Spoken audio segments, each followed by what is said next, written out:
കൊടക് രാജാക്കന്മാർ തൻ്റെ പ്രജകളെ അഭിസംബോധന ചെയ്തതും അതുപോലെ മീറ്റ് ചെയ്ത എല്ലാ പ്ലേസാണ് ഈ കാണുന്നത് കേട്ടോ.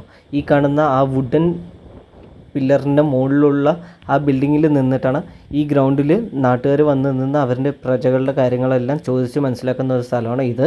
ഇപ്പം നമ്മൾ കണ്ടുകൊണ്ടിരിക്കുന്നത് മടിക്കരെ ഫോർട്ടിനകത്തുള്ള മടിക്കരെ പാലസാണ് കേട്ടോ. അപ്പോൾ ഇതിൻ്റെ ഫുൾ കാഴ്ചകൾ നമ്മുടെ ചാനലിൽ അപ്ലോഡ് ചെയ്തിട്ടുണ്ട്, വലിയൊരു വീഡിയോ ആയിട്ടാണ്. അതുകൂടാതെ തന്നെ ഇതിന് ചുറ്റും വലിയൊരു ഫോർട്ടാണ്, കോട്ടയ്ക്കുള്ളിലുള്ള ഒരു പാലസിൻ്റെ കാഴ്ചകളാണ് ഈ കാണുന്നത് എല്ലാം. അപ്പോൾ കോട്ടയ്ക്കകത്ത് കാഴ്ചകളെല്ലാം ഉണ്ട്. അതുപോലെ തന്നെ അവിടെ ഒരു അമ്പലമുണ്ട്, അമ്പലത്തിൻ്റെ കാഴ്ചകളും ഉണ്ട്.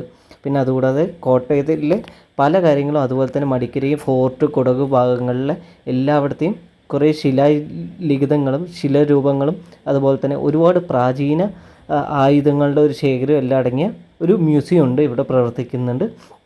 ഇവിടെ ഈസ്റ്റ് ഇന്ത്യ കമ്പനിയുടെ പല ഉപകരണങ്ങളും കോയിനുകളും അതുപോലെ തന്നെ അവരുണ്ടാക്കിയ പീരങ്കികളും തോക്കുകളുടെയൊക്കെ ഒരു വലിയൊരു ശേഖരം തന്നെ ഇവിടെയുണ്ട് കേട്ടോ. ഇത് ടിപ്പു സുൽത്താനെയും അതുപോലെ തന്നെ ഇവർക്കെതിരെ നിൽക്കുന്ന നാട്ടുരാജ്യങ്ങളിലെല്ലാം ഒതുക്കാൻ വേണ്ടിയിട്ട് കൊണ്ടുവന്ന സാധനങ്ങളാണ്. ഇതെല്ലാം വിദേശത്ത് നിന്ന് നേരിട്ട് ഇറക്കുമതി ചെയ്ത സാധനങ്ങളുടെ ഒരു ശേഖരം ഉണ്ട് കേട്ടോ. അപ്പോൾ ഈ വീഡിയോ ഫുള്ളായി കണ്ടു കഴിഞ്ഞാൽ നിങ്ങൾക്ക് എല്ലാം മനസ്സിലാവും. വീഡിയോയ്ക്കായി ലിങ്ക് താഴെ കൊടുത്തിട്ടുണ്ട്, അതുപോലെ നമ്മുടെ ചാനലിലും കയറി നോക്കാം.